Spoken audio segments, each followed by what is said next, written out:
Airstrikes could punish the enemy, but you had to find him first. One answer was Operation Ranch Hand, the spraying of chemical herbicides over much of Vietnam to deny the communists both food and cover. That created a continuing controversy over the effect of the chemical Agent Orange. But defoliation, as it was called, was pursued on the ground as well. Mike Wallace reported. This Rome plow, made in Cedartown, Georgia, may not look like much of a weapon, but it turns out it's a potent weapon in the fight against the Viet Cong. The engineers of the 1st Division are using it to knock down the jungle and so deny the VC a sanctuary in Binh Duong province north of Saigon, the spot General William Westmoreland once called the toughest province in all Vietnam for VC domination. This is the village of Phu Chan, whose 4,000 residents used to be safe only during the day. At night, the Viet Cong would come out of the dense jungle that surrounded Phu Chan to collect their taxes, get their provisions, terrorize the villagers. But now the jungle around Phu Chan has been knocked down. It's gone. And so is the Viet Cong. They had no place to hide. The same is true all over Binh Duong province. From the air, it looks as though some giant paring knife had peeled the top off the earth below.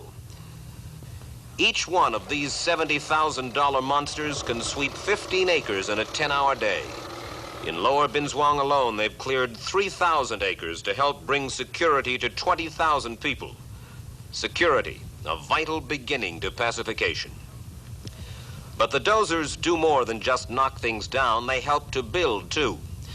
The man in charge of the operation is Lieutenant Colonel Alexander Haig of Arlington, Virginia. This is land that was formerly non-productive and of no value at all to the people. Because it was jungle. That's correct. Now we, of course, are clearing it, and we immediately follow up with development personnel to plant and to cultivate this land and make it productive for the people of Vietnam. The plows sweep both sides of all important roads, too, making them secure for travel day and night. The men who man the plows are so proud of the work they're doing that they've left their special mark upon the countryside, the castle, the emblem of the engineers. Private First Class Joseph Martinez of Boston, Massachusetts runs this Rome plow. It looks as though it gives you quite a ride, Joe. Sure does. You'll get tired after a day's work. Any injuries inside? No. What about booby traps? Do you ever hit them? Hit quite a few. And? Nobody gets hurt. Just might blow a little track off your dozer, but nobody gets hurt. Do you feel as though you're helping to win the war? Sure do. In what way? Well, push down all the Chinese jungle. We can't hide anywhere.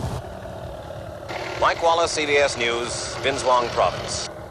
In case you were wondering, yes, that's the same Alexander Haig who later became White House Chief of Staff under President Nixon and Secretary of State under President Reagan.